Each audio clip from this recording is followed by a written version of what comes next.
just like I'm here, I'm existing, and the world seems to be going on around me on autopilot mode. That is a normal emotion when it comes to grief. All right. Any questions there? Let's continue. So, normal physical reactions to grief.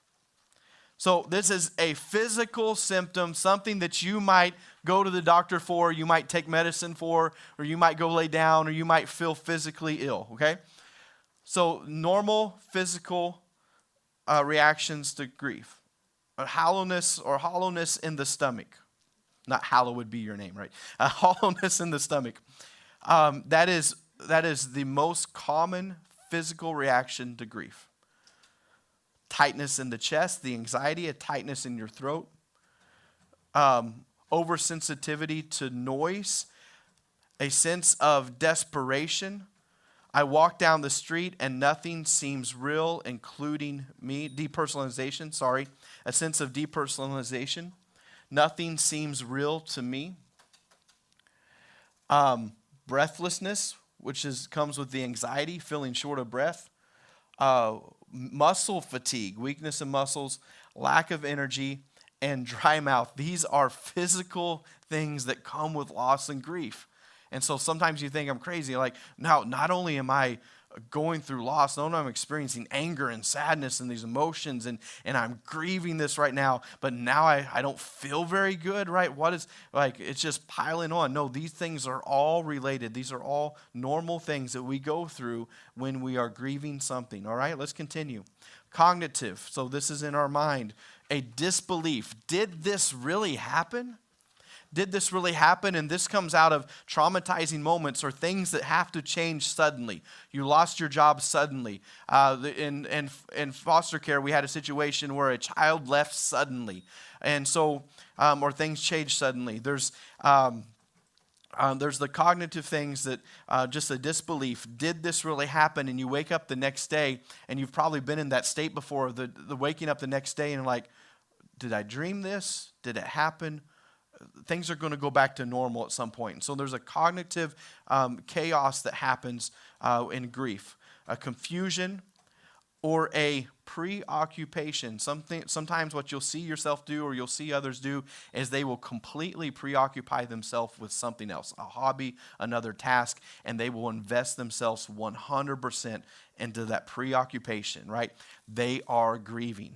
They are grieving. They haven't lost their mind. They're not being mean. They're grieving. They're going through loss. And so you meet somebody where they're at. You might notice that for yourself.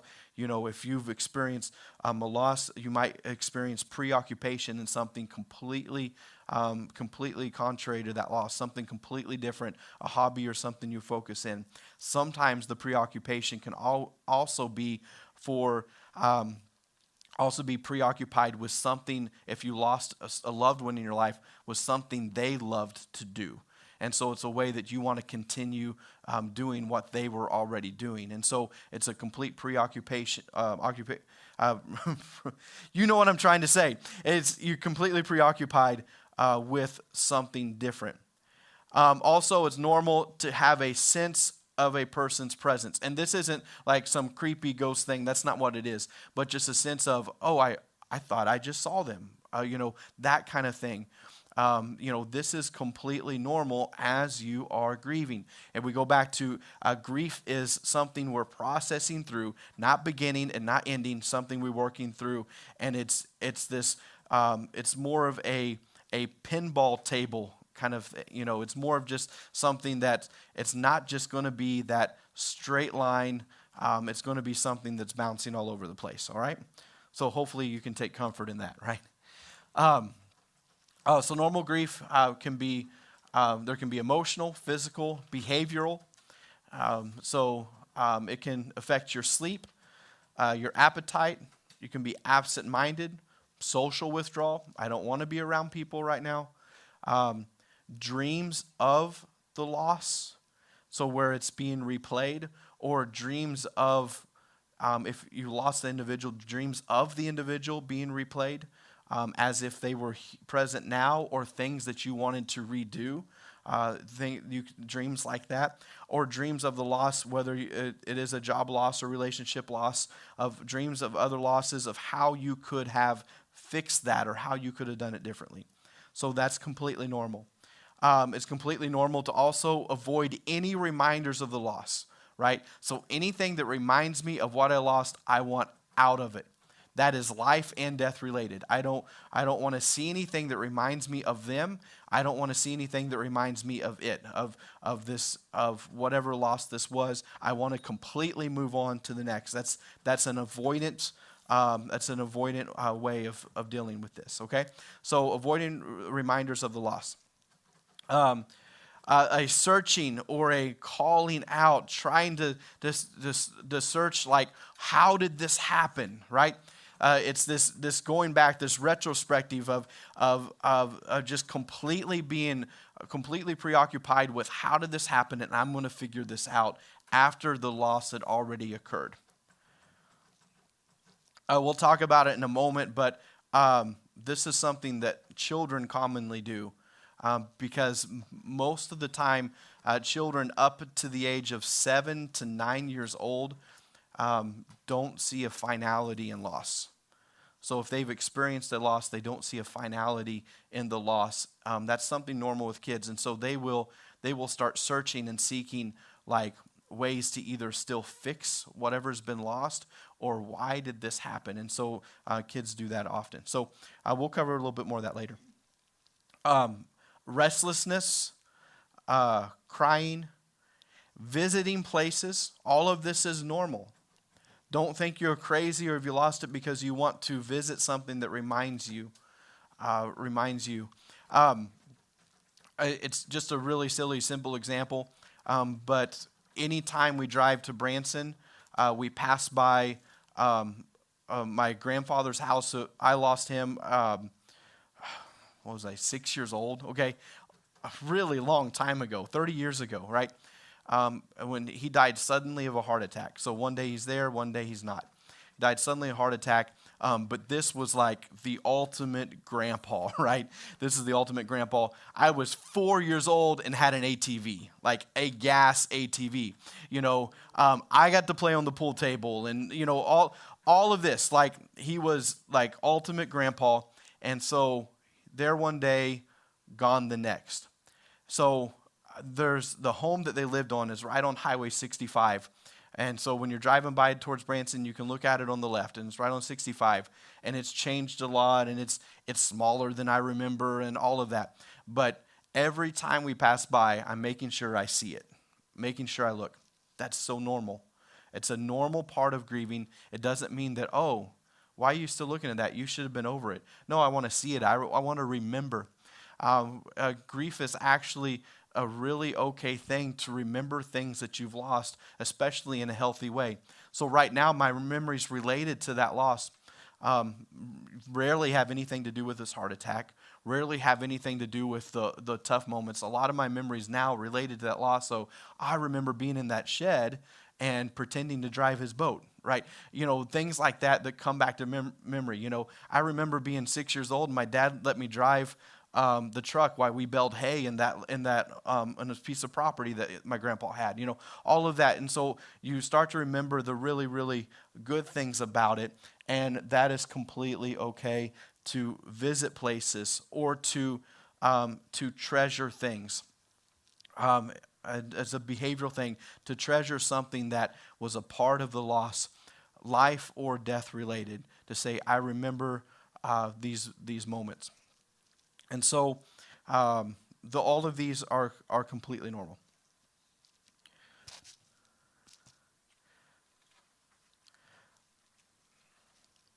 So these are, any questions right now? We're about to move on to another section. Okay. Don't worry, I'll give you breaks, okay? All right, so these are the 5 stages of grief. These are the ones you've always heard of. These are the ones that are most commonly used. But unfortunately, these are the ones that fail people the most because they feel like it's something that they work through linear. And so while these are very relevant, And while they're still relevant for today, still things that we work through, these are not linear. We don't start with denial and then go to anger and then go to bargaining and then go to depression and then go to acceptance, right? It's all confusing. It's all a mess. You might early on be accepting that the loss has happened. You might be in a place of acceptance and later find yourself in a place of complete anger about it, right? And you're like, wait, I'm not grieving in the right order. There must be something wrong with me. No, it's not like that. So these are the 5 stages of grief. This model fails us as stages or as something linear. See, healing and grief is not a ladder that you're climbing and then you reach the top or you reach the pinnacle and then all of a sudden you're done grieving. It's not levels to beat to say, oh, I beat the denial part of this, and you get your badge and you move on. Now I'm moving into anger, like buckle up, guys, get ready. I'm done with the denial. I'm moving into anger. And so that's just not how this works. Grief, it's an ongoing ride. It has twists, turns, loops, and tunnels, forward and reverse, okay? We really never stop grieving, and that's okay, and that is perfectly healthy to never stop grieving. And so to see these as stages will fail us, but we still see these as things that are relevant. So a denial to say, did this really happen? And so sometimes denial can be the first thing, and I think that's why they put it in here. It is one of the more common first things that we face, but it's not always the first thing we face. So the denial, did this really happen? Anger, we've talked about that. A bargaining, trying to, sometimes we bargain with God to say, hey, I will, especially if we're anticipating a loss, to say, okay, God, I will go to church every Sunday if they can get well, or if you can help them through this moment. Okay, God, I will pray to you every day. I'll read my Bible all the way through. Or, okay, God, I will, and you start going down the list of things that you think that you're doing wrong in life. To say, okay, God, I will change this thing about myself. Okay, God, I will stop drinking. I will stop smoking. Okay, God, I will stop cussing. When you start bargaining with him and start, going back and forth. That's one of the ways that we bargain. We bargain with God. Some of the other bargaining is internal, and it's trying to work out the things that are internally happening, and we bargain about that. Depression to where anxiety is fears about the future we can't control. Depression is our looking into the past that we have no control of either. And when we try to change things that we cannot go back to the past and change. And so depression leaves us back in that place. And then acceptance, like I said, sometimes acceptance can happen sometime in the middle and you say, wow, I'm over this. It gives us a false sense of accomplishment and grief to say, oh, I'm over grieving. I'm done with this. And then another loss happens and you start grieving all over again. You say, why am I still crying at 30 years old about a grandfather that passed away when I was 6? How is that even happening? Okay. So definitely fails us as stages, but still relevant to say these are different things that I will experience in grief. So we're going to look at some more modern models for understanding grief. Okay, so we're going to go through these 3 models. Okay, so we went through the one before, the 5 stages of grief, but these are more contemporary models that help us better understand grief. These are not linear. Okay, so this is Wardens Task of Mourning. He wrote a nice long book that I've read and can recommend to you, but you may not want to read it. We're looking at it's like a 700-page book. Anyway, there's a lot of good stuff in there, and then there's just a lot of just information in there that probably no one will ever use. And so, anyway, but in there they have the Warden's Task of Mourning, and so he has these 4 things. First, there's a point in time when you accept the reality of the loss. And that doesn't have to be within the first day, week, month. Okay? That doesn't mean that that's something that you're going to experience just right away. This isn't going to be just a linear equation. Okay? So there's a point when you accept that this loss has happened. And this is loss, this is in general. This is death related, this is life related. There comes a point when, okay, this really did happen, and this is something that needs to happen. And so this is wrapping our minds around that the loss has actually happened. And sometimes what you people do is create a time capsule of that loss. And so it's maybe a stake in the ground moment or a checkpoint to say, when I know that the reality of this has happened, then this is a moment. Some people do a time capsule, or sometimes this is a moment for people if they've experienced a death-related loss, and it's a moment for people maybe a year down the road when they either bury ashes or they spread them somewhere, things like that. Those are things that are naturally like woven into our tradition, but they've been done on purpose to say this is a finality moment of this loss is done. Others will, you literally can create time capsules or things that just don't change. And so it can look like a memorial. It can be a shadow box thing. It can be whatever. There can be something. It doesn't even have to be something decorative, right? It can just be something that stays in its place, and to say this reminds me of the loss in a healthy way, but I know that the loss has actually happened, and this is here to remind me of that, and that can be done in a healthy way.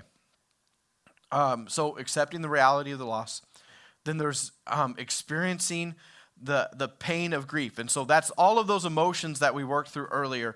Those all have to do with the pain of grief. All of those emotions, all of the cognitive confusion, all of the physical pain that you experience, all of that is experiencing the pain of grief. And those are the things that we mostly want to avoid, because what do we do as people? We do everything that we can do to avoid pain. If we know something's going to be painful, we want to avoid it completely. And we say, if I can go my entire life without experiencing any kind of pain, then I'm going to do that. And so we want to avoid that pain. But a lot of times, being willing to experience pain actually it does the reverse effect. To be willing to be able to experience pain for a moment actually helps the long-term pain subside. So if you are willing to say, I'm willing to go through this a moment, and sometimes that might be physically for you, like not grief related, but physically. That's why you might have to have an operation, a surgery. There might be something happening that's going to be really painful, but the end result's going to be better for you. It works the same way in grief. There might be a level of pain that you have to meet and experience, and that you want to completely avoid, but after that pain is over, you are better for it. And so that's one of the things that he wants to bring out here, is there's a moment to where you're just going to have to experience the pain of grief, and that is okay, and that's good for you. There's adjusting to life with loss. And so there's things that changed in your day-to-day pattern or your routine. There's things that now you have to adjust with life now that this person or thing is not here, right? And so adjusting to life without the loss. What do I do now with the energy that I used to put into this loss? That's why people, when we talked earlier, that's why people will be preoccupied with something to say, I invested all of my energy into this. So now what do I do that I've experienced the loss? This person is gone, or this thing is gone in my life. What do I do now that I've experienced the loss with all of this energy, especially if you've been caretaking or it's something that you take care of on a daily basis? What do I do now with that energy? It's adjusting to life without the loss, or life with loss. And then he talks about connecting to the loss while reinvesting in life. Moments of connection with the loss to say, I can go here. That's what I'm talking about when I'm driving down the highway. I can remember, I can look at it for a moment, and I can also reinvest back into life. And sometimes that can feel weird or like a betrayal moment. Especially that particular story or situation, you can think of it odd to say, oh, I can connect to the loss as I'm driving to Branson, and 30 minutes later, we're on a roller coaster having fun and laughing and doing, and it's like it didn't even happen. That's not betrayal. That's healthy grief. That's saying I can make a connection here, but I can also reinvest in life and live the life that I'm living really well. He also talks about the seemingly little things in life, or the seemingly little things that we experience. They take on extreme significance in loss. Have you noticed that sometimes the things that you miss most about the job, or you miss most about the person, the things that you miss most were always like the little things that were done. The little things that were done. And so the seemingly little things take on extreme significance in loss. So that's a Warden's Task of mourning. Okay? So this is the dual process model of coping with loss. And so this is just another version of, they made all of these processes for coping with loss because all of us are so different and we do things differently and we go in different orders. And so they made all of these processes for loss mostly because whoever they are, have not really even figured it out yet either. But these are things that are just helpful. So the dual process model of coping with loss. Okay, so a healthy experience in grief is made up of the oscillation between two sides, a loss orientation and a life orientation, or a present future. I've got a model here to show you in just a second. So the loss orientation is wanting to be with what was, but not having access to it. So you can feel like betrayal when you want to go back, but you must be in the present moment and move forward. Not move on, but move forward. This feeling may never go away. It just slows down over time. So the present future side of this, or the life side, is the demands of life that seem to pull you away from the loss. So life continues, so it pulls you away from the loss. So over time, the oscillation between two sides slows down. So we got to have access to both loss and life, or loss and present future. Access reminders of the past to what's been lost when it brings comfort, then face the demands and the challenges of life, or in the present and future, and the space between what was and what is to come. I'll show you this in my nice drawing here, right? So this is loss and life, or present future. And so you have these two sides that seem to be at war with one another, right? Seem to be at war with one another. You've experienced the loss, but you have to continue to move on with your day. There's decisions that have to be made, and you have to move on. You still have to take care of your family. You still have to eat. You still have to move on with your day and with your life. You still might have to go back to work. Life continues even though you've had a great loss. And so when you go over to the side of life, you say, man, I'm leaving the loss behind, and it's betrayal. No. It's saying I have to invest in life, but it's okay. I can remember the loss. And so what I've drawn here is a back and forth to say, okay, I got to reinvest in life, but there's things I have to deal with the loss, and things I have to think about. And so initially, this is just a back and forth, and loss becomes part of your present future. And we can be second by second, back and forth, right? This can be a quick thing. This can be a day by day. I have good days and I have bad days. People will say, no, they can all be good days. They're all grieving well, even though you're having a hard time with loss, right? And so, so there can be a back and forth. And they say over time, this starts to slow down. But the place that is where we need to eventually find ourselves, I put an X right there in the middle. To be able to find our place in this chaotic middle, right? Find our place in this chaotic middle where we can still make these investments in life and in our present time, live in the moment, but also make plans for the future. And at the same time, access healthy parts of the loss. At the same time, access reminders of what it is that we lost. And so that place in the chaotic middle of things, that's the place where in healthy grief, where we want to be able to land. It doesn't mean that we never spend extra time in present future. We haven't betrayed the person. if we're continuing to invest in life and it's been a month or it's been a few years since we've thought about the loss, we've not betrayed anybody or anything. No, this is just finding yourself in a healthy form of grief to where I can access life and invest in it, and I can also access the loss and might have a moment of sadness. I might have a moment of depression or guilt or anxiousness, but I can access that moment, right? And I access that moment, deal with it in a healthy way, work through it in a healthy way, not deal with it, that's the wrong way to say it, to work through it in a healthy way and then continue to reinvest back in life. That's what healthy grief is. And this is an okay place to find yourself in what they call the messy middle, the chaotic middle. And it's to find yourself where that X is there. That's healthy grief.